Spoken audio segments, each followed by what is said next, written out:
Muy buenas tardes, amigas y amigos. Aquí desde Guatemala, Centroamérica. Saludamos cuando son las 12:43 minutos. Hoy es 11 de marzo. Hoy es 11 de marzo, lunes. Ya queremos avanzar un día más. Estamos volviendo a su pantalla y gracias por estar con nosotros con un tema anunciado y un tema más que interesante, como es la cuestión de el sionismo y el evangelismo. Es decir, en este momento, cuesta decirlo, pero parece que nos estamos ya acostumbrando a un genocidio en vivo y en directo con transmisiones múltiples allá en Palestina. Ya van más de 5 meses y entonces em, ya hay cerca de 30.000 asesinados. Muchos niños muriendo de hambre porque no pueden entrar, no dejan entrar comida, no dejan entrar agua, no hay electricidad.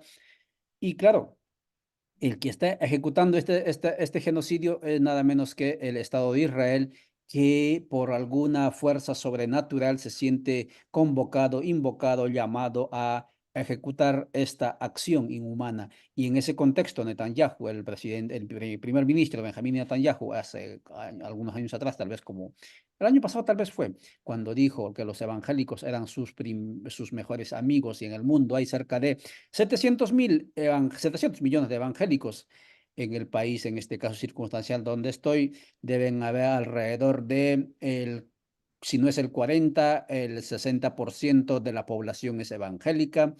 Y mi vecino aquí al costado tiene una gigante bandera de Israel, del Estado de Israel, allí en su puerta. Quizás sus hijos no van a la escuela, quizás su esposo no recibe ni siquiera, o el miembro de la familia, el jefe de familia, no recibe ni siquiera el salario mínimo establecido en el país, pero ellos van a las iglesias y allí está izada la bandera de Israel. Y cuidado con que hables mal del Estado de Israel o que los denuncies como genocidio. Sos, digamos, un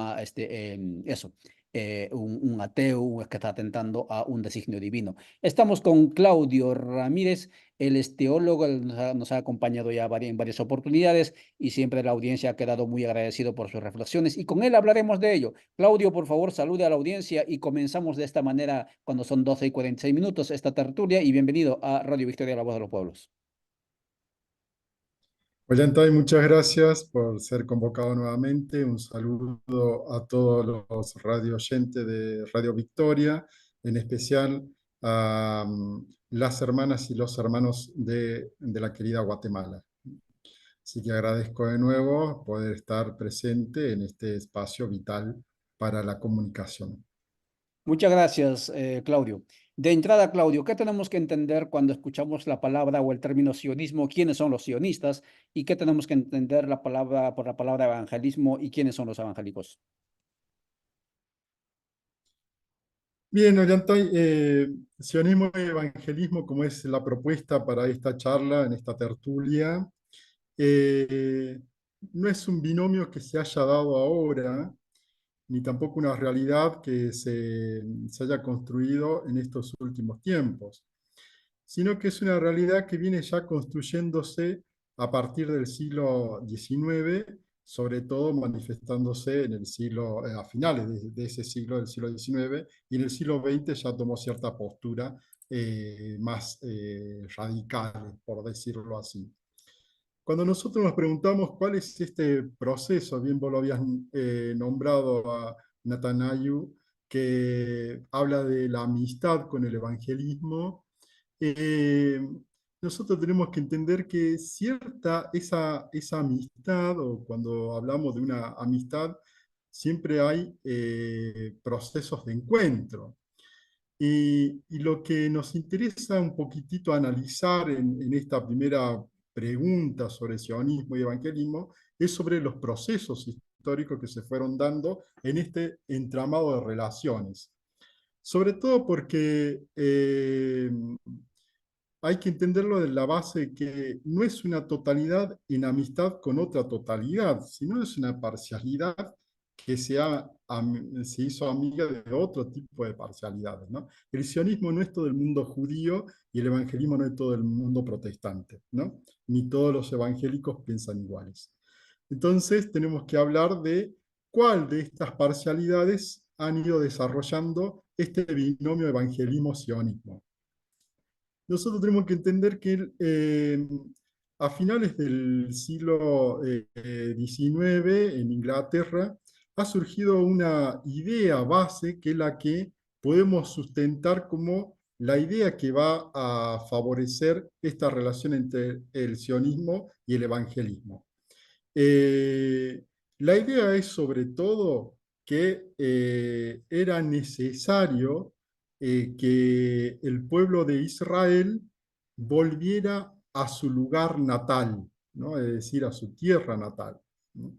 Entendiendo como natal el territorio de Palestina.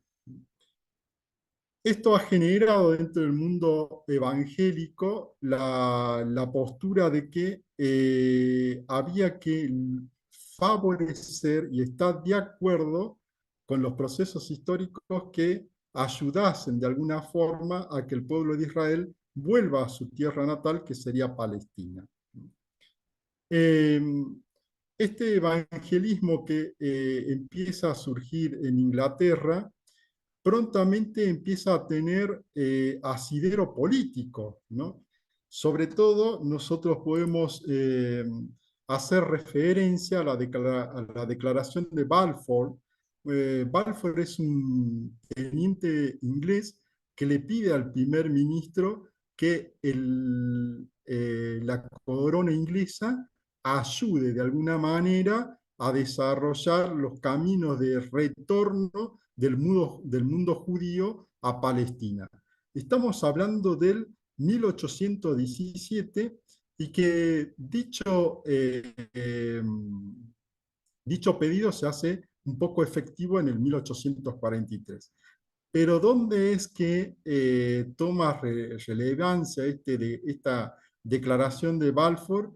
En 1923, por allá en septiembre, donde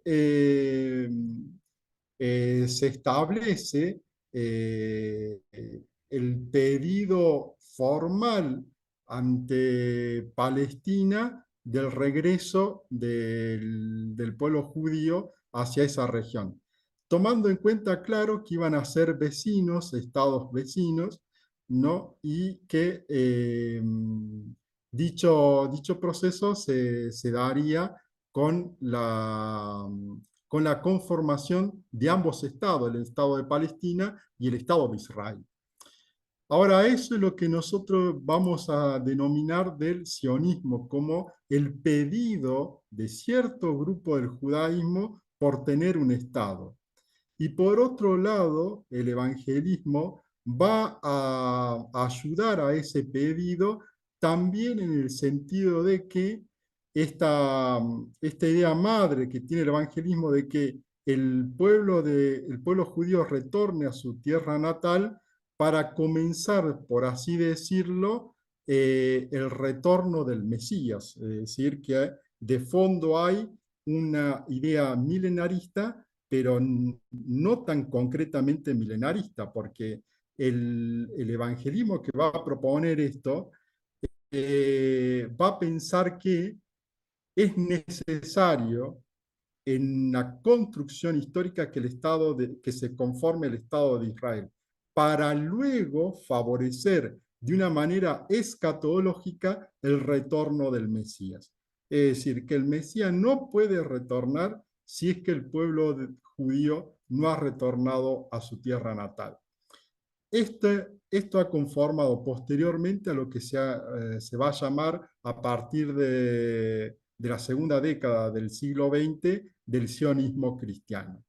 Allí se conforma esta idea de un sionismo cristiano que apoya el retorno y el surgimiento de un Estado de Israel, no porque tenga ciertos beneficios para el evangelismo, sí para los estados, para Inglaterra y posteriormente para Estados Unidos, como presencia colonialista en la zona, que eso es lo que después vamos a ver, sino como principio de retorno del Mesías, ¿no? Entonces acá hay los mismos evangélicos de este pensamiento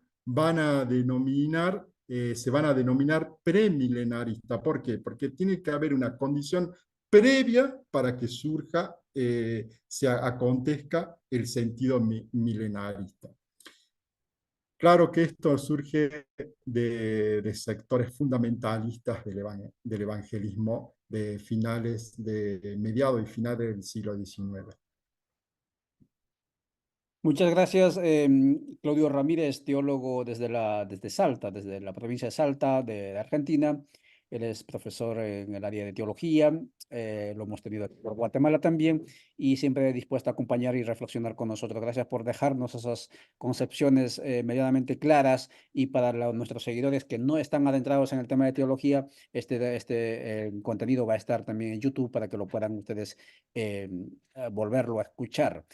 Em, y claro, entrando ya al tema en sí, en resumen, tu primera parte es, no puede haber la segunda venida del Salvador para el mundo cristiano, ¿no? Si acaso no ha vuelto y no se ha restablecido el pueblo elegido en su tierra prometida. Eso es básicamente la ecuación que nos estás dejando, y por lo tanto, los evangélicos fundamentalistas, porque esto no está presente, digamos, este pensamiento en el mundo católico, los fundamentalistas lo que plantean entonces es: gracias, Israel, por hacer lo que estás haciendo, porque así estás posibilitando la premisa básica para la vuelta de nuestro Salvador. Bueno, eso es el planteamiento en el fondo. Em, Claudio, ¿por qué Netanyahu? Bueno, ya lo explicaste en buena medida, pero quisiera que adentres un poco más.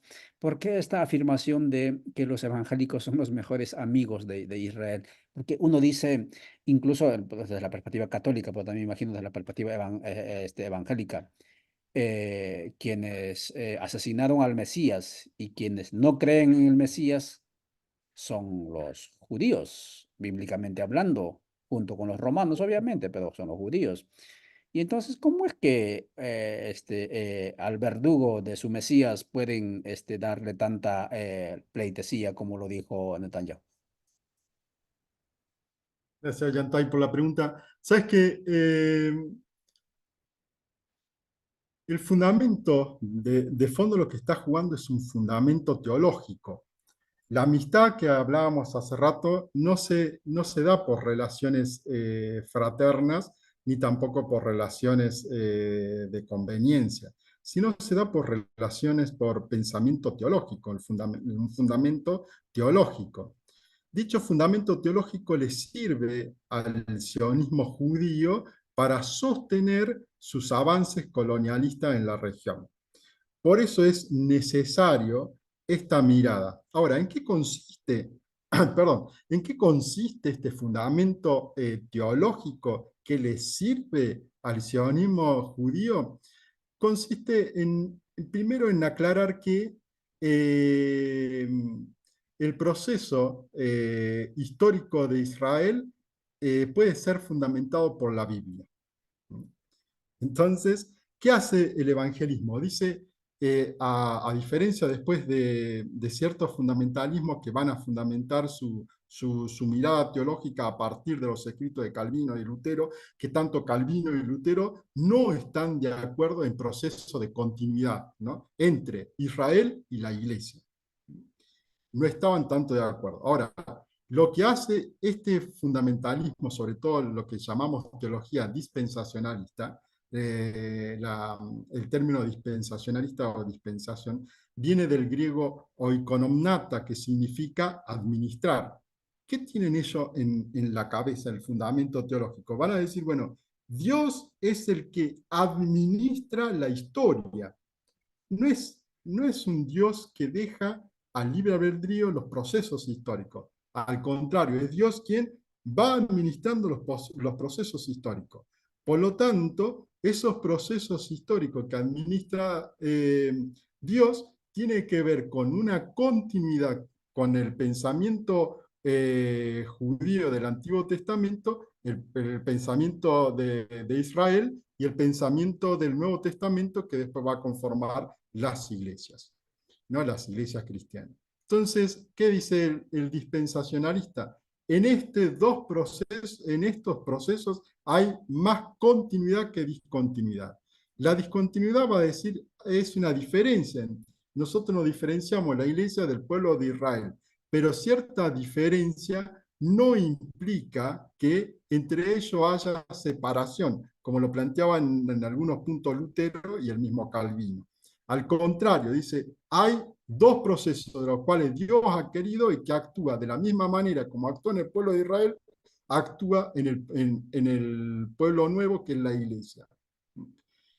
Y entonces, esa forma de pensar la administración de Dios tiene que ver con favorecer una manera de abordaje, por eso el dispensacionalismo muchos lo ven como una herramienta, una metodología de análisis, y van a decir va a favorecer el análisis bíblico, por el cual se dan, no, se resuelve concretamente que lo que dice en la Biblia son sucesos y hechos históricos. De tal forma que para el sionismo judío necesita favorecer su permanencia en Palestina diciendo que ellos estuvieron y deberían estar siempre en esa región porque son parte histórica de esa región, ¿no? Que no tiene nada que ver con el judaísmo ortodoxo, que entiende que Palestina, los fenicios, estuvieron antes y que favorecieron el desarrollo del pueblo de Israel. O sea, el sionismo, dentro del judaísmo, el judaísmo ortodoxo, no está de acuerdo con esa mirada. Pero esa mirada teológica es el aporte que da el evangelismo, sobre todo el dispensacionalismo, al pensamiento del sionismo judío. Para que queden claro, ¿cuál es el método dispensacionalista? Primero dice, se favorece, el método dispensacionalista favorece de alguna forma a la lectura bíblica. ¿Cuál va a ser esa lectura bíblica? Debe ser una lectura literal. Lo más sencillo, el método más sencillo de abordaje de la Biblia es que nosotros la entendamos literalmente. Segundo, que en la Biblia, si bien los mismos dispensacionalistas dicen la Biblia no es una filosofía de la historia, van a entender que en la Biblia hay una filosofía de la historia, es decir, que en la Biblia se pregunta por la historia. ¿Qué quiere decir esto? Que se pregunta por la historia. Quiere decir que en la Biblia hay hechos y sucesiones históricas reales, concretas, y que en esos hechos y sucesiones reales concretas hay un punto de unificación que es la gracia de Dios. Y que esa gracia de Dios va acumulando esos hechos históricos para la comprensión final de la historia. Entonces, lo que hacen los dispensacionalistas, aportando a esta teología lo que aporta es que la Biblia, en definitiva, puede ser entendida como un libro histórico, que es para muchos teólogos demás que estén escuchando esto dirán, bueno, eso es una falacia tremenda, porque la Biblia, como la entendemos nosotros, es un libro de la experiencia de Dios, no un libro de relatos históricos. Y ahí está, digamos, el gran debate de que si es que la Biblia en ella fundamenta históricamente el Estado de Israel está fundamentado históricamente en su usurpación en las tierras de Palestina. Muchas gracias, Claudio Ramírez. Son la 1:02 conversando sobre el sionismo y el evangelismo. Y claro, con esta aproximación que nos haces, ¿no? Fundamental, el sionismo no necesariamente es la espiritualidad mística, digamos, del judaísmo bíblico, sino es una expresión de la ideología imperialista por un lado y por otro lado, en este momento entonces es un régimen genocida. Importante dato, y su aspiración siempre va a ser, digamos, utilizando incluso la teología torcida, ¿no? Siempre va a ser el anular al otro y en este caso avanzar sobre el pueblo sobre lo diferente que no lo reconocen ni siquiera como seres humanos a los palestinos. Y otro elemento que nos hace importante definido es la cuestión del dispensacionalismo, una tendencia teológica que surgió en un determinado momento dentro del evangelismo que asume que, como muy bien lo dices, toda la historia está dirigida por la voluntad divina y es continua y nada ocurre fuera de la voluntad, diría alguien. Y por lo tanto, si al pueblo de Israel que ha sido expulsado, etcétera, en diferentes momentos de su historia, Dios le prometió tierra prometida y que la premisa básica para que vuelva el Mesías es que este pueblo prometido vuelva a su tierra y reconstruya su reino, el Estado, etcétera, y entonces, si Israel, el Estado de Israel actual, va a permitir o va a posibilitar eso, entonces bienvenida, digamos, no importa que sea genocidio, pero bienvenido Israel con lo que está haciendo, porque eso es lo que va a permitir la vuelta de Dios. Hay una cuestión interesante en el dispensacionalismo que cuando uno revisa un poco a grosso modo,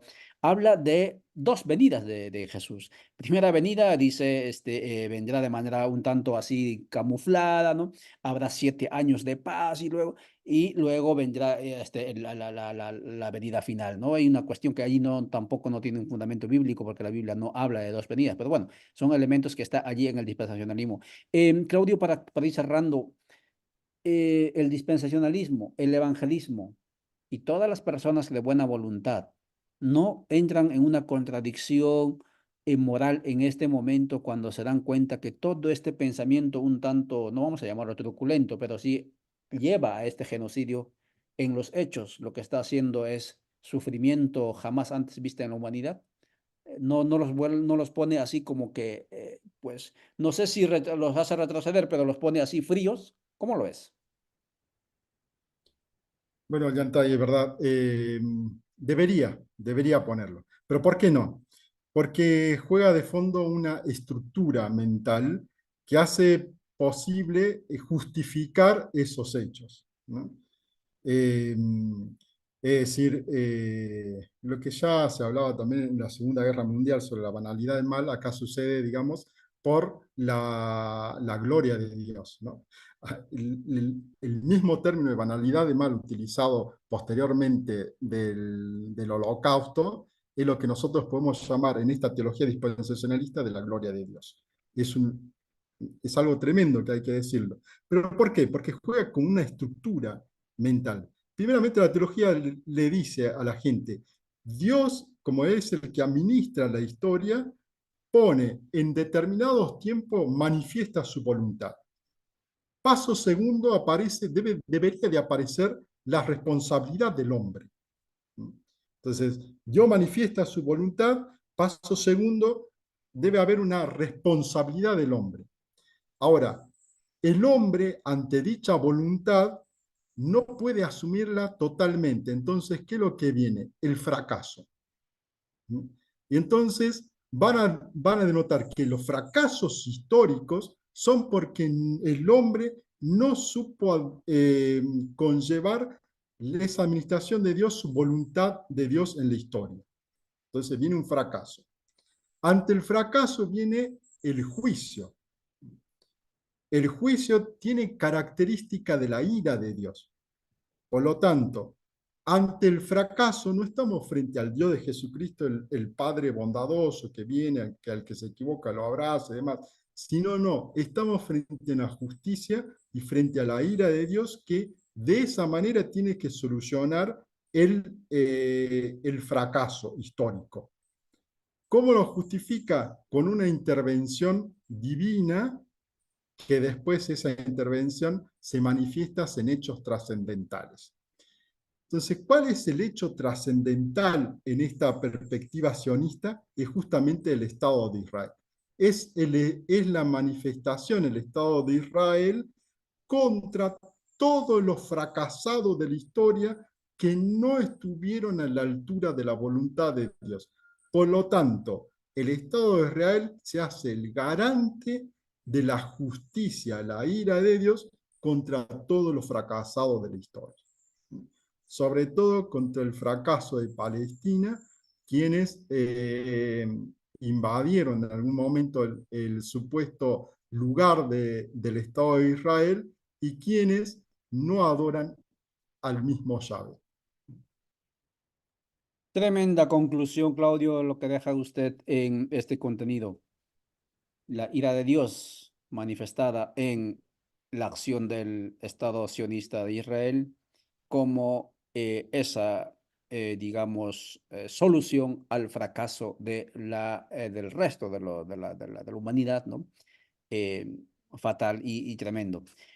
Claudio, muchísimas gracias por tu reflexión. Este tema vamos a seguir profundizando, vamos a seguir hablando, amigas y amigos. Por más que en este momento Palestina o Hamas y representantes de Israel y comunidad internacional estén dialogando, pero esta situación no se va a resolver aún todavía, porque hay muchos niños que todavía están allí, hay mucho que hablar sobre esta realidad. Y desde aquí, pues, Claudio, te agradecemos mucho tu tiempo y gracias siempre por esta disponibilidad tuya, tu actitud de estar con nosotros reflexionando. Muchas gracias, Claudio. Gracias a usted, un saludo a todos los radio oyentes y a Codeca, los y las hermanas de Codeca. Muchas gracias. Hasta entonces. Chao, chao.